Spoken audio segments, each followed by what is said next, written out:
All right, let's talk about the PSP. The PSP was a great console for its time. And if you ask the guys on r/PSP on Reddit, they'll tell you still to this day the best console to ever exist. I still have mine, which I bought in 2004. Well, kind of. I did some things. I tried to upgrade to an IPS screen, and it's not a hard upgrade, but it's one that you have to follow with care, and that's what I'm going to attempt to show you here.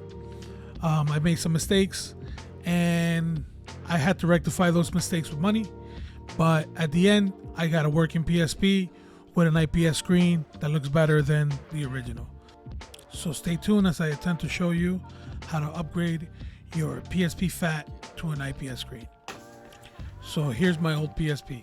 I bought this in 2004, and I haven't used it much in the last couple of years, but I'm coming off upgrading my Game Boy Color, and I'm very confident that I can make this upgrade. So I went on AliExpress, bought the screen, and basically this is my first attempt. So as you can see, there's a few screws that we need to take out. There's actually two under the warranty sticker. Now obviously this is out of warranty. It's a 20-year-old console, and Sony's not gonna care. I mean, I hope not. Please don't sue me that I'm taking this apart. So the first two are behind the battery, and then there's two under the warranty sticker, and then there's two more on the other side and one on the bottom. I have to admit, this took way too long to remove, and I know that there's easier ways to actually remove the sticker. Rubbing some isopropyl alcohol on the sticker itself loosens the glue, but you know, this won't be the last time I upgrade a PSP to an IPS screen.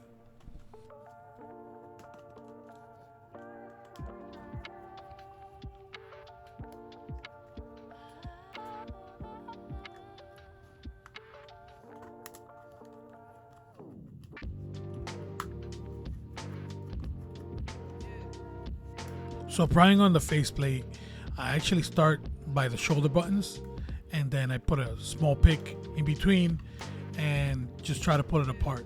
It took me a little while to get used to this, but after a couple of attempts, it gets easier. In order to free the screen, we have to pull this metal bracket that holds the home, volume, select, start buttons. I recommend you use some type of pick or a spudger to wedge under the metal and then just pull up and it'll come out. And be very careful as you're pulling up, because there is a ribbon connector on the right hand side that connects this to the PSP. You don't want to rip this, so just pull the lever up and then pull on the bracket and the ribbon will come out. There's two brackets holding the screen on either side, and we just have to gently pry on the bottom of the screen and try to loosen it so that we can pull it away from the brackets.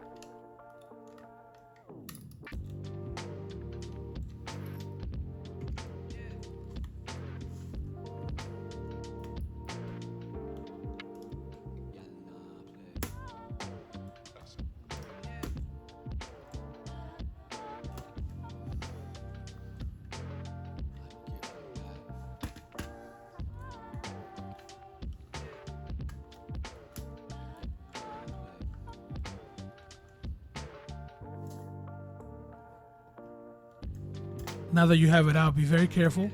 There are two ribbon cables under this, one for the backlight and one for the actual screen itself. So be careful, don't pull hard. All you have to do is one small latch on the backlight and one bigger latch on the actual screen. Just be careful pushing or pulling those up, because you might break it and then you gotta replace the entire motherboard. So the IPS screen is a little bit misaligned when you plug it into the PSP. It has to be rectified by bridging 2 points. I'll put a link in the description of where those points are on the motherboard. And this is where you have to use your soldering iron. Just be very careful. It gets a bit complicated. This is quote unquote micro soldering, kind of, because it's so small. And this is where things could go wrong.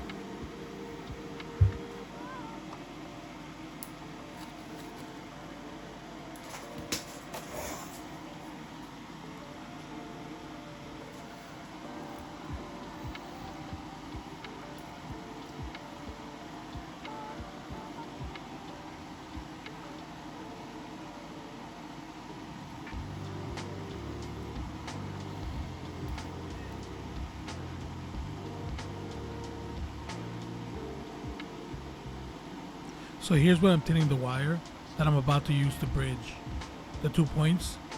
Be mindful, I do have a fume extractor on the top of the screen, but you still want to use some type of respirator. You don't want to be breathing these fumes, so be very careful.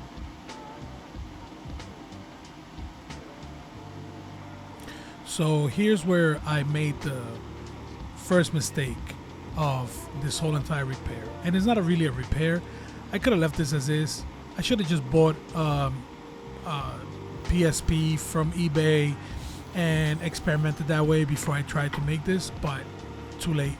I actually soldered a wire to one of the points, and when I pulled up, I actually ripped the pad, and there was really nothing I could do. So I had to recalibrate and see how I can actually fix this problem.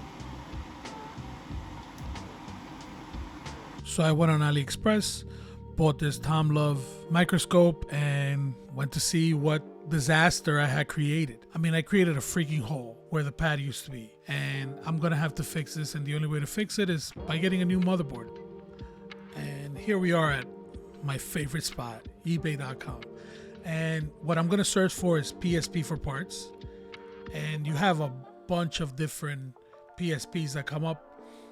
There's actually this one guy that has a Pikachu icon, and he actually, all his PSPs are 1424 delivery, so it's basically a signature. You can see it wherever you go.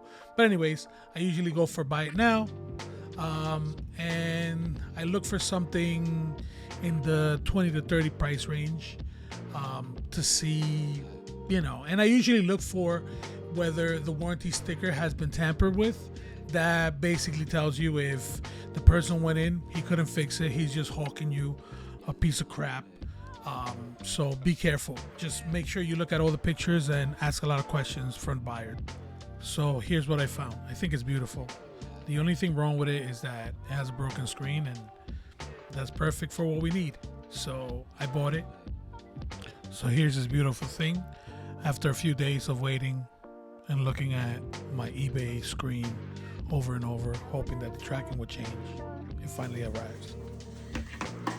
And I'm gonna take it apart, and I'm gonna attempt number 2 to install this IPS screen. I also love these little bonuses that I get when I buy a new console. Here I got a memory stick Pro Duo crap, proprietary stuff from Sony. Whatever, it's still a bonus. So, yay. So I fast forwarded through the tedium of taking the console apart or taking the faceplate off so we could reach the screen.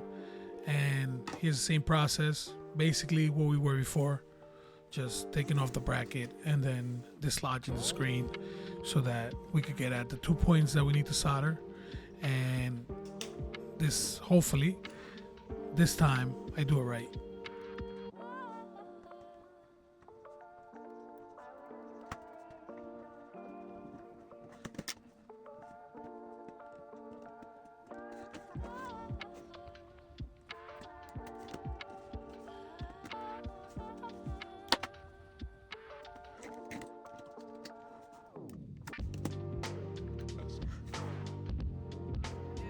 So here's a new motherboard under the microscope, and I mean, this is pretty small, and and it's no wonder I messed it up the first time. I couldn't see what I was doing. But I'm gonna come in with my soldering iron and tin the 2 points, and then I'm gonna come in with some small wire. The wire is actually 0.1 millimeters, is tiny, so it's no wonder that I messed this up the last time.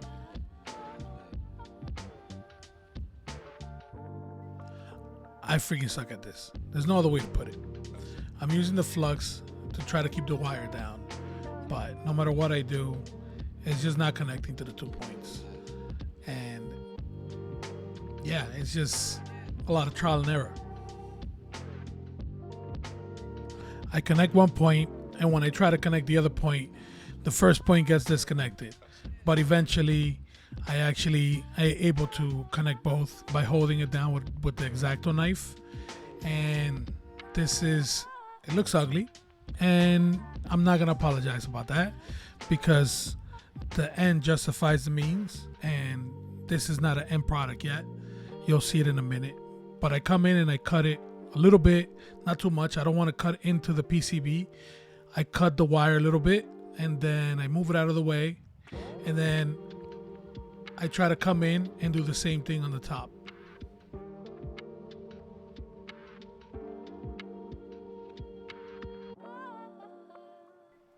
And with my wire connected to my satisfaction, I come in with a Q-tip and some isopropyl alcohol, and I start cleaning the area up.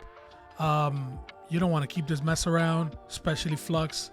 I mean, I haven't heard anything about flux actually messing anything up, but you always want to clean, your work, so that at least you're proud of it. If anything, you're proud of your work.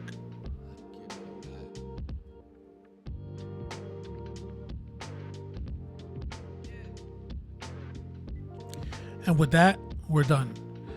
Now it's just a matter of putting back the PSP together. And iFixit has a guide on their website. I'll put a link in the description to that guide. And it'll teach you how to take apart and put back together your PSP.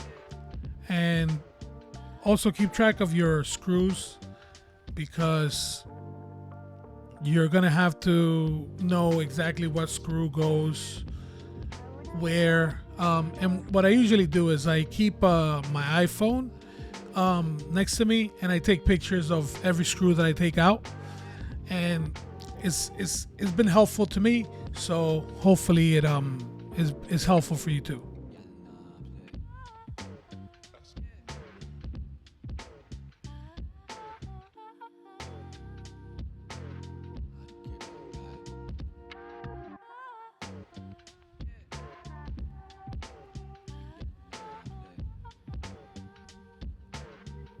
And now we'll just put the screen back in, and hopefully it turns on. Fingers crossed, fingers crossed.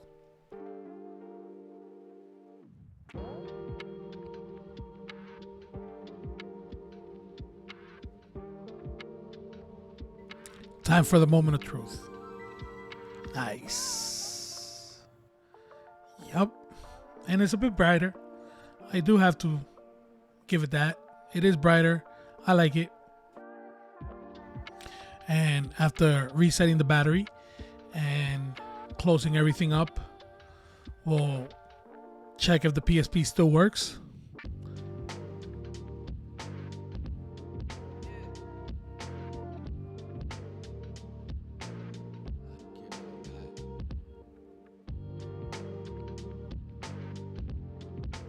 And boom, it turns on. Nice. I'm just checking to see if all the phase buttons work, and it looks like they are. So in my next video, I'm going to attempt to actually change the shell of the PSP, so stay tuned for that. And if you enjoyed this video, please give it a like. And if you enjoy my channel, please subscribe. And thank you for being here, and I'll see you later. Have a great day. Happy New Year. Peace.